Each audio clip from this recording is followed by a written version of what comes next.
Important बातें होती हैं, उसमें सैलरी कितना मिलता है, पावर कितना मिलता है, एलिजिबिलिटी क्या होती है, एग्जाम क्या होता है, एज क्या होता है, हर चीज़ जो है उसके बारे में कंप्लीट जानकारी आपको दी जाएगी आज की वीडियो में।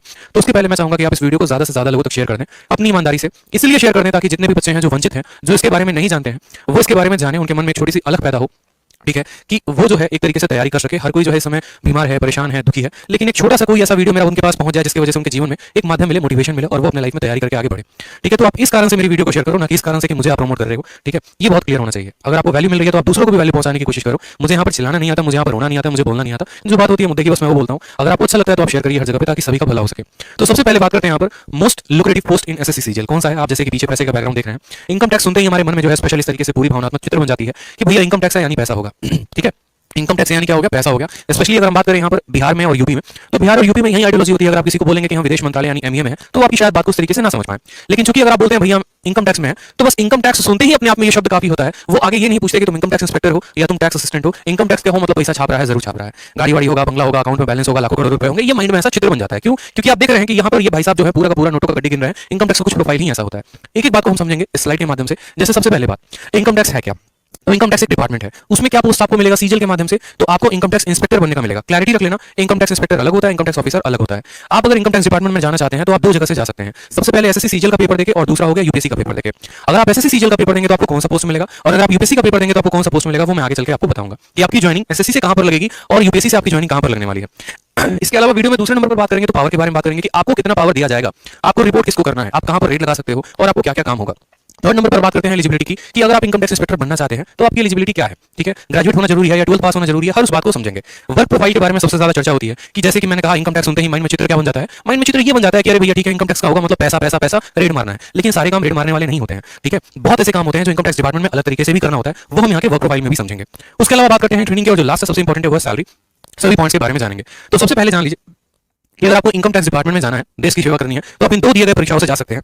जिसमें सबसे पहला आता है एसएससी सीजीएल। मैं एसएससी की बात नहीं कर रहा, एसएससी सीजीएल की बात कर रहा हूं। यानी जो बच्चे जो ग्रेजुएट हैं, कंबाइंड ग्रेजुएट लेवल पर हैं, वो एसएससी सीजीएल के पेपर को निकालकर इनकम टैक्स डिपार्टमेंट में चयनित हो सकते हैं। और दूसरा हो गया हमारा यूपीएससी। यूपीएससी के बारे में आपको भी वाकिफ है, पेपर क्या होता है, साल में एक बार होता है। ठीक है, डिटेल में कभी यूपीएससी के बारे में भी चर्चा कर लेंगे। अब एसएससी सीजीएल के माध्यम से अगर किसी भाई को मेरे जाना है और इनकम टैक्स में सिलेक्शन लेना है, ठीक है, तो उसको क्या करना पड़ेगा, उसको ये 4 पेपर्स क्वालीफाई करने पड़ेंगे। अपने माइंड में एक बात को डाल लो, अगर मानो कि 70,000 रुपए की तनख्वाह वाली नौकरी चाहिए, तो ऐसे नहीं है कि गए और जाकर उठा लिया। थोड़ी मेहनत करनी पड़ती है, और मुझे लगता है थोड़ी नहीं बहुत ज्यादा मेहनत करनी पड़ती है, बहुत मशक्कत करना पड़ता है। सीजीएल में अगर सबसे ज्यादा कट ऑफ वाला कोई पोस्ट है तो वो है इनकम टैक्स इंस्पेक्टर।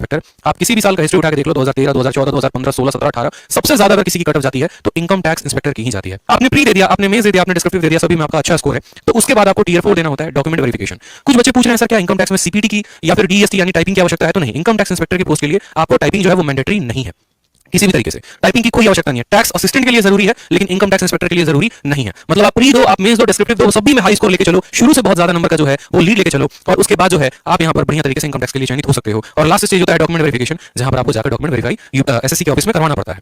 इसमें कुछ बच्चों के डाउट होते हैं कि सर क्या इंटरव्यू होता है, तो नहीं भाई, इंटरव्यू नहीं होता। मोदी गवर्नमेंट जब से आई, बीजेपी गवर्नमेंट जब से आई, उसके बाद इन्होंने इंटरव्यू पोस्ट हटा दिया, क्योंकि इनकम टैक्स ग्रुप सी में आता है, ग्रुप बी में भी नहीं आता। इस बात को ध्यान रखेंगे, income tax inspector group C post है, और ग्रुप सी पोस्ट और ग्रुप बी पोस्ट के सभी से इंटरव्यू हटा दिए हैं। पहले क्या था कि ग्रुप बी में भी ग्रुप सी में सब जगह इंटरव्यू थे, लेकिन जब से मोदी गवर्नमेंट आई उन्होंने कहा कि भैया कौन सी नौकरी दे रहे हो, अगर इनकम टैक्स इंस्पेक्टर की दे रहे हो तो इसमें इंटरव्यू की क्या जरूरत है, फालतू की घोटाले होंगे, धांधलेबाजी होंगे, उससे बढ़िया है इंटरव्यू को हटाओ। और इंटरव्यू को हटाने के बाद वो डिस्क्रिप्टिव का चयन लेकर आए कि बच्चा अगर एक अच्छा ढंग से एसएस लिखना जानता है, एक लेटर लिखना जानता है, तो जो 100 नंबर तुम इंटरव्यू में देते हो उससे बढ़िया 100 नंबर का पेपर करवा दो, बच्चा इसमें खुश हो जाएगा। जिस तरीके से जिसने नंबर लिखा होगा, पेपर लिखा होगा, वो आराम से जो है उसको नंबर दो। कल के दिन उसको लगता है कि नहीं यार मेरे नंबर कम आए जा रहे हैं, तो कम से कम आरटीआई डालकर अपनी कॉपी तो मंगा सकता है।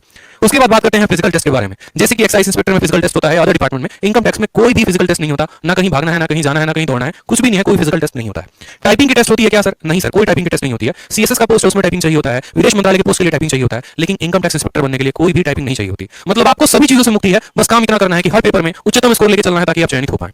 उसके बाद बात करते हैं पावर कितना है, तो आप रूबरू हुए इस पोस्ट से, इसमें खतरनाक पावर होता है। ठीक है, बहुत बढ़िया तरीके से आपको अच्छे लेवल से दोस्ती होती है। जैसे मानो जिस दिन आपका इनकम टैक्स का रिजल्ट आएगा, तो उसी दिन आपका एक ऑटोमेटिक व्हाट्सएप ग्रुप क्रिएट हो जाएगा। ठीक है, उस व्हाट्सएप ग्रुप में भारत में जितने भी उस साल के इनकम टैक्स इंस्पेक्टर सेलेक्टेड है, वो सभी के सभी जुड़ जाएंगे। कोई कोलकाता में किसी की पोस्टिंग होगी, किसी की मुंबई में होगी, किसी की कहीं और पर, किसी अलग अलग देशों में होगा। एक तरीके से चंद पल भर के पहले, रिजल्ट आने के पहले आपके कोई दोस्त नहीं थे, और रिजल्ट आने के बाद पूरे इंडिया में सभी इनकम टैक्स इंस्पेक्टर जो है वो आपके फ्रेंड हो जाएंगे। जब आप डिपार्टमेंट में काम करना शुरू करेंगे तो आप सीधा रिपोर्ट करते हैं कमिश्नर को। इनकम टैक्स कमिश्नर ही डायरेक्ट आपके ट्रेनिंग में आते हैं, तो वहां से भी आपकी पहुंच जो है बहुत अच्छे लेवल पर शुरू हो जाएगी। किसी भी डिपार्टमेंट में आपकी बहुत अच्छे तरीके से एक्सेस हो जाते हैं। कुछ कुछ पल पहले यूं समझ लो कि अगर पेपर पर भी साइन करवाना पड़ता था तो लाइन में लगे होते थे, जाकर लोगों से पूछना होता था, बात करनी होती थी, 10 घूस कहानी देनी पड़ती थी, लेकिन चंद दिनों के अंदर आप पूरे भारत में छा जाएंगे, आपकी पकड़ हर जगह पर होगी। ठीक है, यहां तक कि अगर आपके पड़ोसी को भी पता है वो करोड़पति है और उसको पता है कि इनकम टैक्स में है, तो वो भी थोड़ा संभल कर चलेगा कि भैया कहीं अगला हम पे रेड न मरवा दे। ठीक है, इस बात से भी लोग बहुत ज्यादा डरते हैं। आपका जो नाम का आईडी कार्ड है ना, वो पूरे भारत में काफी है, कहीं पर भी आपकी पहचान को कराने के लिए आपको कुछ नहीं दिखाना, बस आयकर विभाग लिखा अपने आप में शब्द आज के समय में काफी है, क्योंकि आज के समय में टैक्स की चोरी हो गई, पैसे की चोरी हो गई, हर कोई करता है। सरकार से पैसे बचाने की हर किसी की नियत होती है, इस वजह से वो सबसे ज्यादा डरते हैं। ईमानदार आदमी कभी नहीं डरता, इस बात को ध्यान रखो।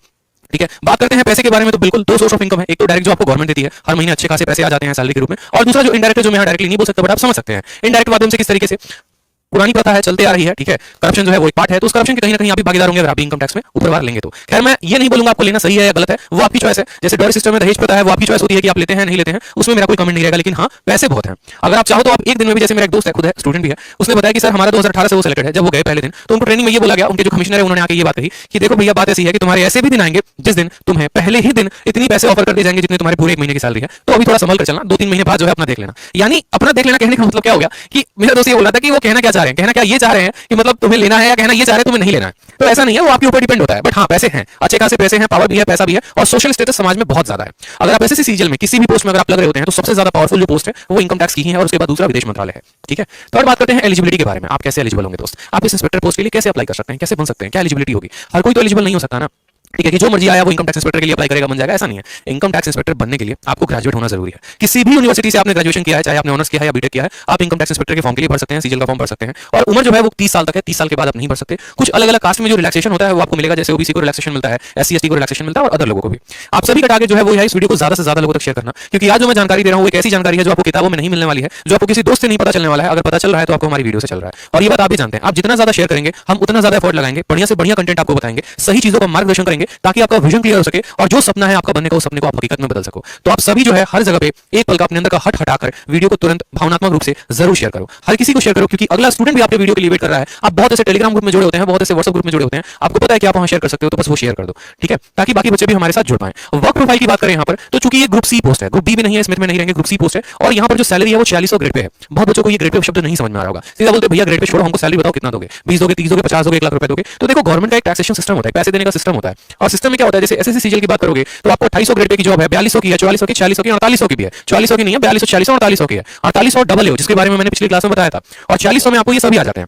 4600 की राइट नाउ जो भी सैलरी चल रही है वो 70-80 के करीब में चल रही है। ठीक है, और वो शहर टू शहर पे डिपेंड होता है। अगर एक बंदा इनकम टैक्स इंस्पेक्टर लक्षद्वीप में है और दूसरा मुंबई में है, तो मुंबई वाले की सैलरी ज्यादा होगी, लक्षद्वीप वाले की कम होगी, क्योंकि जो एचआरए होता है, हाउस रेंट अलाउंस और डियरेंस अलाउंस होता है, वो वहां पर उस पर्सन को बैठे को ज्यादा मिलता है। 8%, 16%, 24% होता है, जो जितने महंगे शहर में उसकी सैलरी उतनी ज्यादा होती है महंगाई के कारण। ठीक है, बात करते हैं यहाँ पर काम करने के बारे में। तो इनको काम क्या करना होता है? 2 तरह के काम होते हैं, एक होता है असेसमेंट, दूसरा होता है नॉन असेसमेंट। असेसमेंट की अगर बात करेंगे तो जैसे ये सभी के इनकम टैक्स के रिकॉर्ड को वेरीफाई करते हैं कि भैया फलाने आदमी ने कितना भरा, फलाने आदमी ने कितना भरा, कितने कितने सैलरी इन लोगों ने भरी है। ठीक है, और कितना कितना टैक्स गवर्नमेंट को इन्होंने दिया है। इस वजह से अभी आप देख रहे होंगे कि आपके पैन कार्ड को आपके बैंक अकाउंट से लिंक किया जा रहा है, इस वजह से, ताकि गवर्नमेंट ये ट्रैक कर पाए कि आपका अकाउंट जो है, आपका पैन कार्ड कितने अकाउंट से लिंक है, आप कितना कितना पैसा किस किस अकाउंट में रखे हुए हो, आप सरकार को दे रहे हो इनकम टैक्स के रूप में पैसा या नहीं दे रहे हो। तो इन चीजों का जो वेरिफिकेशन होता है वो इनकम टैक्स डिपार्टमेंट करती है।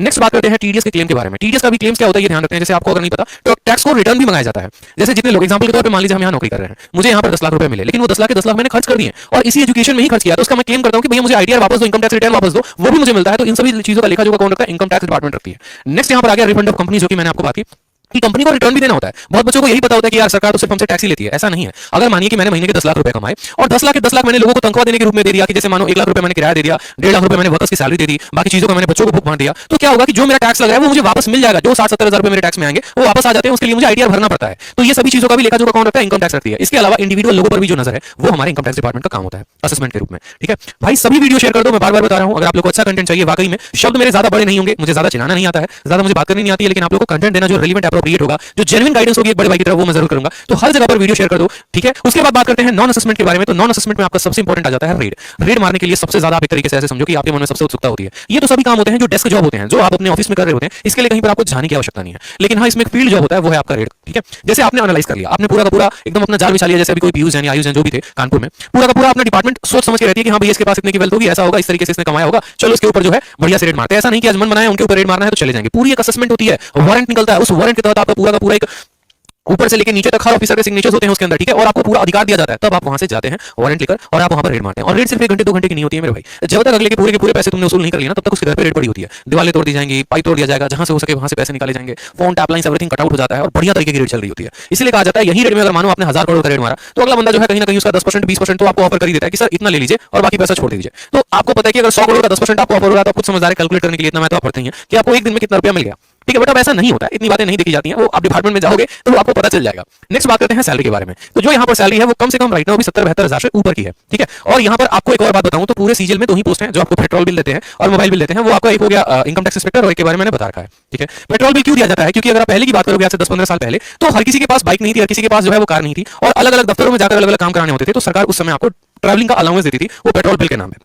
कि आप जा रहे हैं तो महीने का आपका 30 लीटर फिक्स कर दिया गया है और 30 लीटर का आपको पैसा दिया जाएगा। तो राइट नाउ भी 2500-2600 रुपए जो है वो सैलरी के अलावा पेट्रोल बिल पे अलग मिलते हैं। और मोबाइल डेटा भी बहुत सस्ता हो गया है, बट अभी भी मोबाइल बिल जो है आपको मिलता है और इसके अलावा आपको एचआरए भी मिलता है, यानी जो आप रहते हैं जिस शहर में आपका जो किराया आता है वो भी आपको दिया जाता है। अब जो सबसे इंपॉर्टेंट है मेरे दोस्त ना वो ये है प्रमोशन। इस बात को ध्यान रखो, हमेशा अपने माइंड में इस बात को फिट कर लो। आप जैसे ये बात सोचते हो ना कि यार इनकम टैक्स इंस्पेक्टर के रूप में लगे तो आजीवन इनकम टैक्स इंस्पेक्टर ही रहेंगे, ऐसा नहीं है, ठीक है। आप जिस तरीके से सरकार को अपनी सेवाएं देते रहते हैं उनको भी इस बात का ध्यान होता है कि अगला हमारे लिए बहुत मेहनत कर रहा है, तो इसका भी ध्यान रखा जाए और उसी तरीके से आपका यहाँ पर प्रमोशन भी चल रहा होता है। सबसे पहले बात करें यहाँ पर तो टैक्स असिस्टेंट, ये भी सीजीएल के पोस्ट से ही कोई लगता है, ठीक है। उसके बाद सीनियर टैक्स असिस्टेंट। अब देखो सीजीएल में क्या होता है कि आप ऐसे समझो, मानो 700 का पेपर हुआ तो 700 में मैं अगर आपको ये बोलूं तो 650 जाती है इनकम टैक्स की कट ऑफ और मानो 600 जाती है आपको टैक्स असिस्टेंट की कट ऑफ। यानी मेरे 2 दोस्त हैं, राम है और श्याम है, दोनों ने ऐसे सीजीएल की तैयारी की, दोनों ने पेपर को दिया, राम के नंबर 600 आए और श्याम के नंबर 650 आए, कट ऑफ गई 650, तो श्याम जो है हमारा इनकम टैक्स इंस्पेक्टर बन गया और राम उसी एसएससी सीजीएल पोस्ट से बेचारा टैक्स असिस्टेंट बन गया। तो क्या कभी राम इनकम टैक्स इंस्पेक्टर बन पाएगा? तो जी हां बिल्कुल बन पाएगा। एसएससी सीजीएल में जो बंदा टैक्स असिस्टेंट लगता है 3 सालों के बाद क्या होता है कि उसका प्रमोशन सीनियर टैक्स असिस्टेंट में लग जाता है। इसकी सैलरी कम है, पावर कम है, सब कुछ है, इसको टाइपिंग का भी टेस्ट देना पड़ता है। 3 सालों के बाद ये सीनियर टैक्स असिस्टेंट बनता है, फिर उसके 3 सालों के बाद ये इनकम टैक्स इंस्पेक्टर बन जाता है। क्यों भैया? क्योंकि इसकी कट ऑफ कम थी, ये कम नंबर लेकर आया था, लेकिन वहीं पर जो हमारा श्याम है उसके नंबर ज्यादा थे, 700 में 650 थे और कट ऑफ कितनी गई थी? 650। तो ये बंदा डायरेक्ट जो है यहां पर सीधा का सीधा इनकम टैक्स इंस्पेक्टर लगता है।